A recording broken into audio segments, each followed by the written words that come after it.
Now, if you're a bit like me, you'll have a little hidey hole like I've got here in your garden. Or maybe it's a backyard with a chair in the corner and a pot full of plants next to you. Or it might even be on a balcony. Anyway, I don't know what I'm waffling for. I suppose it's because really I've got a bit of a problem and I don't want to solve it. Because the solution is I'm going to have to give up my little hidey hole here in order to provide a solution. So if I clear away my little seat and my little log basket, I do have a rather nice little area here. Now it gets a lot of sun from early morning. It's sheltered from both the wind and the rain. And it's right outside my little man cave, so I can keep an eye on what's growing here. But first of all, let's get it cleared. There we go. Now, all I need is a few shelves. Yes, you can probably hear it, the banging and the clutter. But here,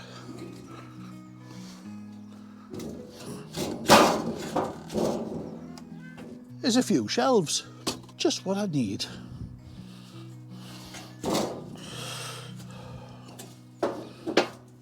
And if I put a bit of weight on, it'll actually push the legs into the soil, make it reasonably steady. No, not steady enough. Let's move these old fire bricks. Push it right back. And then I can pop a screw in there that'll hold it to the wall absolutely steady. And I've got 3 nice sets of shelves there. Maybe I could use the top as well. If I put something on it and above it, I could make it into a nice little greenhouse. Now I've got some polythene, but I've also got a bit of twin wall plastic that somebody gave me as a throwaway. I'll dig it out and we'll have a look.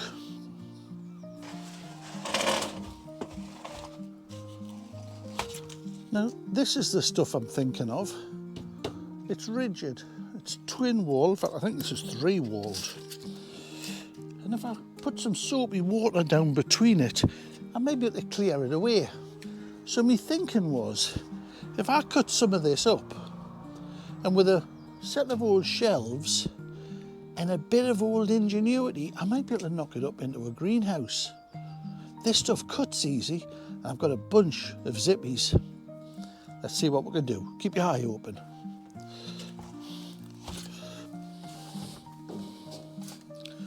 Now, step 1, I've popped a bit of that stuff on the back because if I'm going to be spraying, I don't want the water that I'm watering the plants with to go inside because it'll go on the wood and it'll get a bit mucky.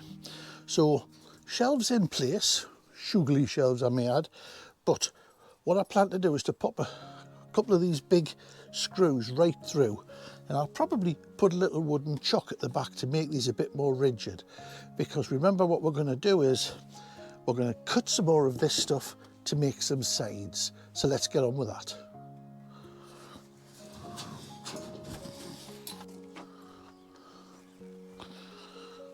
So I've marked out about halfway across this board so that should give me the sides that I'm after. Now I'm hoping that this knife will cut through it. I'll think again.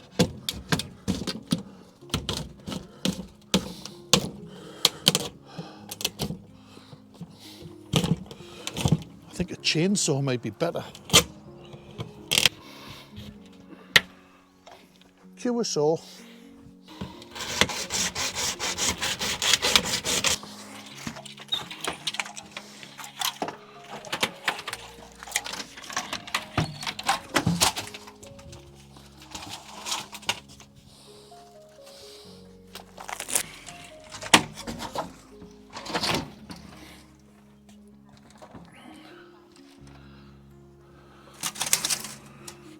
And then I'll cut another bit to go on the front, and that'll do the door. Now I will need a wee bit up here for a sloping roof, so I will have to cut something, which will break my heart. Now I've put a bit of tape on here, but really that's just to hold it in place temporarily until I get the zippies in and get a couple of screws in. So we'll do that now.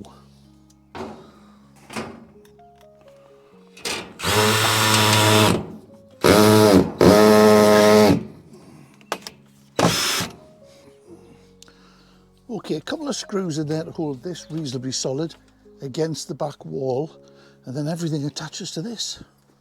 Okay, so I'm sure you can see what's going on now. The tape is just to hold these in place, while a couple of big screws hold this to the wall. Then these will be zippied onto here, and that will give me the rigidity that I need to hold this all together. Let's have a go at that now.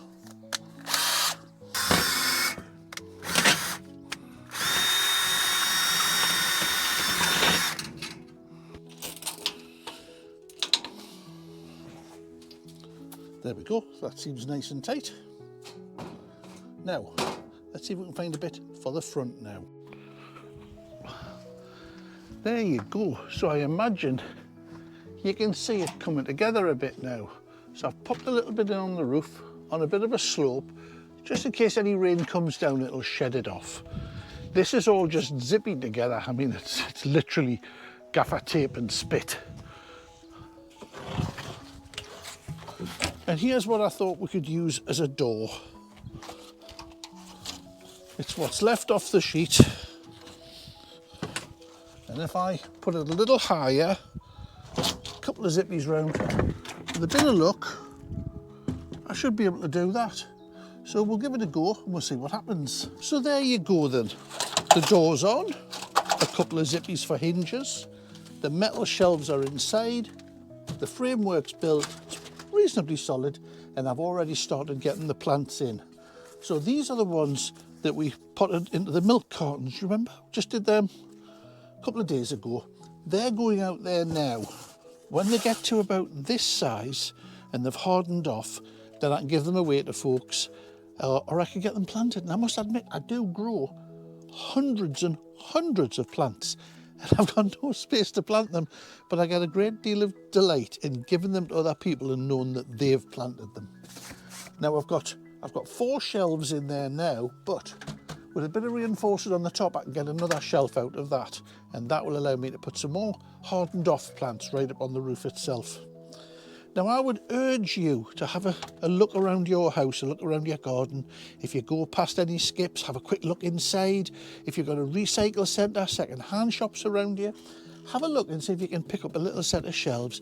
Doesn't matter if they're wood or plastic or metal, as long as you can get 3 or 4 shelves out of them. They don't have to be deep. So this could go on your balcony, or it could go in the corner of your backyard, or your tiny little garden outside the back door, wherever it gets a bit of sunlight. Now I'm using it here to bring on the plants and to harden them off, but you could grow in here as well, because that's what I'll be doing. When all these plants are hardened off, I'll be putting a few peppers in here, maybe even a tomato, and just let it grow all the way up. Now, although the light level's not fantastic in here, it does give them a chance to grow. And during the day, sounds like a coffin opening. Hope it's not mine. No, it's not mine. During the day, I can leave the door open and the sunlight will get in.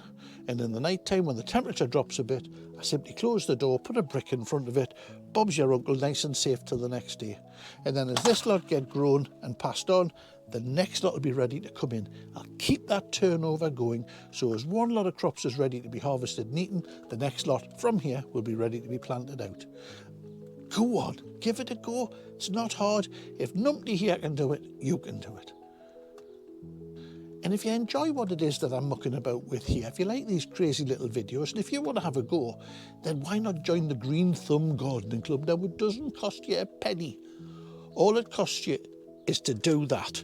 Simply press the like button or press the subscribe and join us. And if you've got any questions, stick them down in the bottom, and I always read everything that comes in, and I'll answer everything I possibly can. Hope to see you again. Bye-bye now.